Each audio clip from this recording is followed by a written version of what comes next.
Hi, I'm Becky. And I'm Lindsay, and we're here today talking all about grassroots. What does it mean? We see that term so much, don't we, in the media? And it's everywhere, and it's like, well, what is grassroots? We talk about, we're really passionate about grassroots arts. So yeah, we're here to break that down today and clarify a few things and just talk to you about our perspective about how we use it at BHVA. And the importance of it, because without the grassroots, there isn't going to be anything else. It's quite simple, because that's where the magic starts.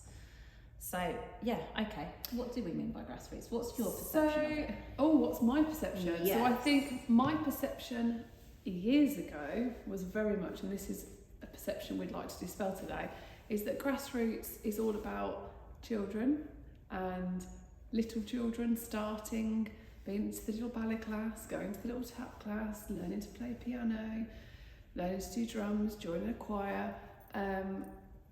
I think there's a big perception out there that grassroots means that it's about youngsters starting something and it's about nurturing it to start with, which isn't true. It's not just about the youngsters.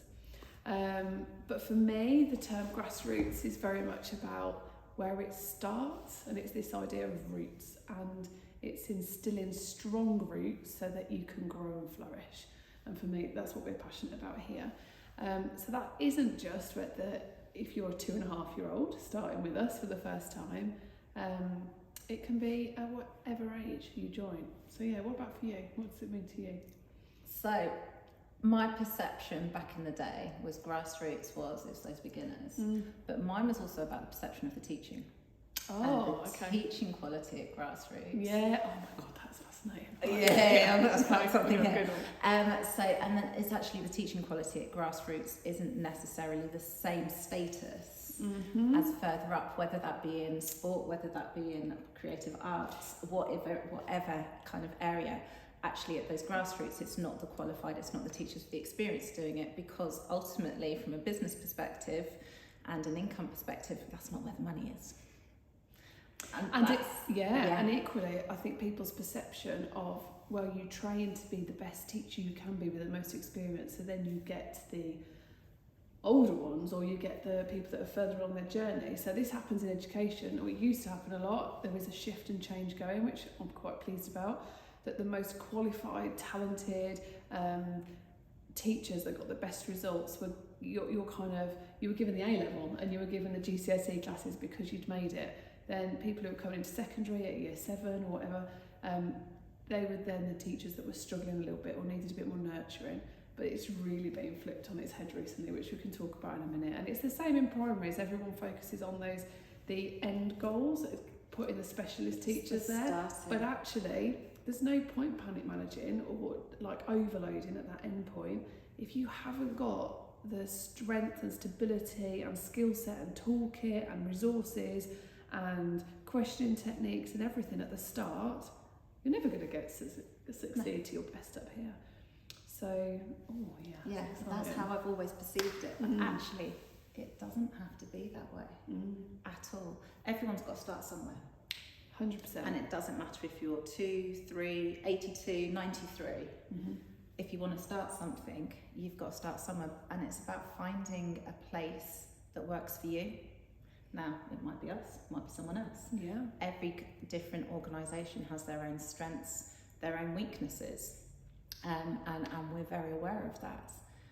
But grassroots is making sure, for me personally, that a grassroots feel needs to be that it's all encompassing, that it embraces everyone who comes through the door, and they're not just looking for a certain type of person, because then you're starting to restrict who you bring in. And the whole point of grassroots is this all encompassing, all nurturing, getting everyone to the next stage and helping them grow through those different stages up to either A, where they're able to get to, or B, where they want to get to, because those are two very different things. And it is about enabling that person to make those decisions for themselves and not being put into an environment or a group or a situation that doesn't allow them to flourish. And I think there is this, there's a really bad thing that happens in the arts, that people look at your age. Right, well, you're that age, so you're going to go into that age group. or you've been dancing for that long now, so you've done those different techniques, or you've had that experience in the past, we're going to put you into that class. Yeah, we have some of that here as well though, and we do, with our groups we split into ages, but that's more to do with a teaching style and something else. But to go, oh, you've been dancing this long, therefore you need to be in this set. Not necessarily the best way. No, not at all. And it is about that, the grassroots being about instilling that toolkit for success. So how do we deal with grassroots then, Becky? When they come in, when someone comes to our door, what do? We get to know them. That's the main thing, and it doesn't matter whether it's part of one of our regular squads, doesn't matter if it's one of our summer programs. We get to know the people that are there, and that's the most important thing, because in order to build anyone up through a grassroots level, you need to know the individuals. And people go, well, shouldn't they have individual sessions? No, if you've got the right teaching staff there, they are going to pick up on every individual and what their needs are within a group setting. If that's not happening, then there's something going on and some work and some training needed. And this goes back to, you need your most experienced, most talented, most adaptable, most knowledgeable staff working with those grassroots so that they can give that personalised experience to people within a group while they're building confidence, so they can see what that child needs or adult needs, so they can see past the facade that's first presented to you at the door. You can see past the insecurities, past the anxiety, past the tantrums, past the refusal to not do stuff, because you've got to unpick the problems to be able to take out, strip everything back to be able to grow. Yeah. It's a very difficult thing to do, and when you've got a group of kids, we're talking children, but this happens with adults as well, and it can be transferred into the workplace. But if you've got a group of children in front of you and you've got one or two refusing to join in, you've got to figure out and understand where they're coming from. It could be that you're doing something and you've got to change what you're doing. It could be that they're just overwhelmed, and actually what they need to do at that moment is just lie on the floor and let it all soak up. Because at the end of that session, from lying on the floor, they could come out and actually smash everything more than anyone else. So it's about getting to know that person in front of you. Yeah, and it's about taking the pressure of time tasks and achieving set goals. Well, we're on week 3, so this is what I planned. It's about being adaptable. Because as much as you can plan, I had a session yesterday with a new little 2.5-year-old, and the week before she had done great, taken everything on board.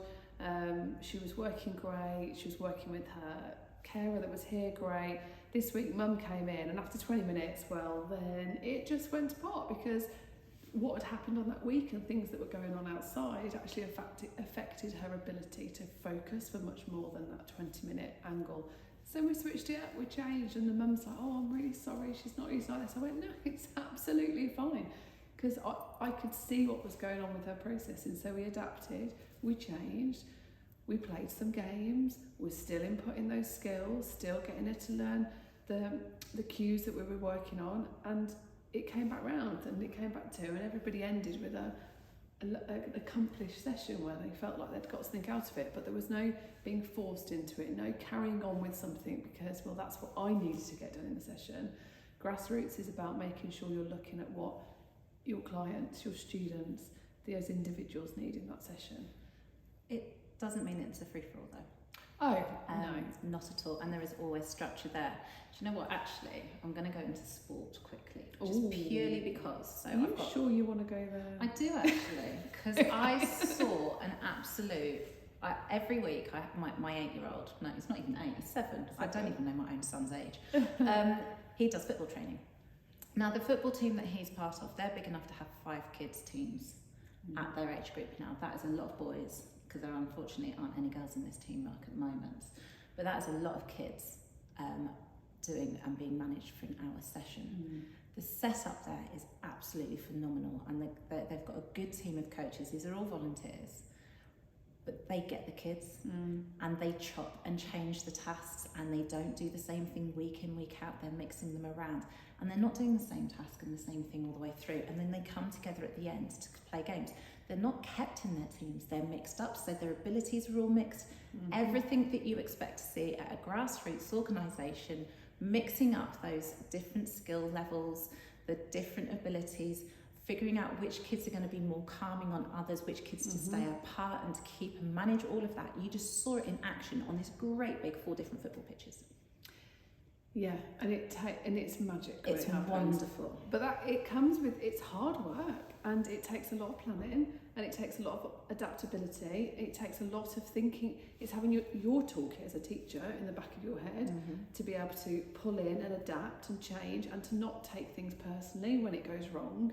And again, this comes back to grassroots, working with grassroots, whatever age they are, whether they are little ones like yours, finding their own voice. I've got teenagers or adults, whoever they are. It's a real privilege, and it is part of the most. You will be, if you work with anybody's grassroots journey, you will be part of their strongest memory of their journey, because you will be where it started. You are setting those seeds, you are planting those seeds, you are nurturing, you are giving them the skills to grow. And it's a real privileged position to be in. Whether it's, I mean, we're talking it very much from our creative arts background, whether it's for like some of the children in care that we work with, whether it's some of our Arts for Learning programs where we're encouraging people to find their own voice and break down those barriers.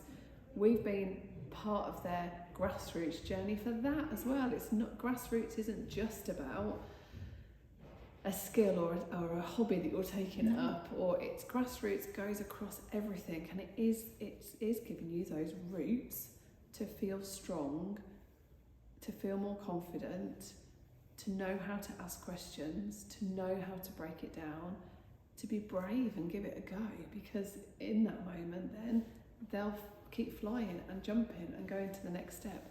And we are super passionate about it. Very much. It's the most important part of any person's journey, whatever it is that they're doing, whether it's within creative arts, whether it's in sports, whether it's at work, and that first step into employment. That grassroots stage, that initial stage is so, from a teaching perspective, it's so rewarding, and watching that growth and development. But it's just magical, and seeing their ideas and letting them come to you with their ideas. That's one of the things that I don't think happens enough. Yeah, and because they're people aren't always given an opportunity to come with their ideas or influence their own journey. They think they've got to get on another journey. I think one thing to be careful with when you're dealing with grassroots, with anybody of any age, in any setting, whether it's art, sport, mentoring, coaching, education, one thing you need to be mindful of is your choice of language as well, because you are such an influence to these people, and the choice of language that you use can really make or break these relationships. So how you choose to phrase things, how you choose to give feedback, the words that you're using to describe the outcomes or the progress or where you're aiming towards is so integral in making sure that relationship is built up. We've got a student that we formed a great relationship with over the summer, haven't we? That he's come and started joining sessions with us, and his entire life everywhere is under this pressure to get everything perfect. Now he's coming to us for art and drama and music. It's not going to be perfect. So one, we're having to break it down. But then I caught myself the other day using the word perfect, and I proper stopped and was like, oh no, Lindsay, like I spend so much time dispelling the myth of perfect doesn't exist. And then I caught myself saying it out loud in a session, in a group, and I was like, oh no, I don't want to use that word, because then they're looking for that as a measure all the time as well. Accidents happen, but just think about your choice of language, and maybe we could do a session on language and things that we use as well, which would be quite good to feed back into this in a few weeks.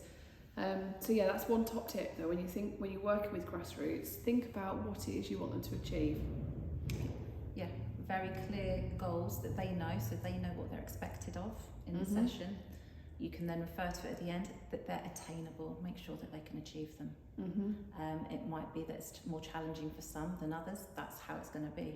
But you've got to make sure that they come out of it feeling that they've done and accomplished what they set out to do at the start of the session. It's all about celebrating, going back to sport again. It's all about those 1% margins, and there's a lot in sport about that, about a lot of athletes. and it's about celebrating the 1%, because all those 1% add up to something spectacular. Some of you 1% could be that the person talked to somebody else in your session that day, or led or volunteered or asked a question. It doesn't matter what that question was. It doesn't. The fact that they've got the confidence to have that voice will then have an impact on everything else. And it's sometimes celebrating those transferable skills rather than the skill that you're trying to teach, which will allow the growth of the person and the confidence. And then the knock-on effect of that is that the skill you're trying to teach will come on its own, because they're confident and happy and enjoying it. So Grassroots. It's a privilege and an honour to be involved in so many people's grassroots journeys. And for us, the aim isn't about teaching the people that have made it or necessarily at the top. It's a real, obviously we do that as well, but it's about those grassroots and being part of that start of that journey. So don't always aim for the older ones. Don't always aim for the people towards their end of the journey, because if you want to have a real impact, a long-standing impact, Grassroots is where it's at. Definitely. Thank you. See you next time.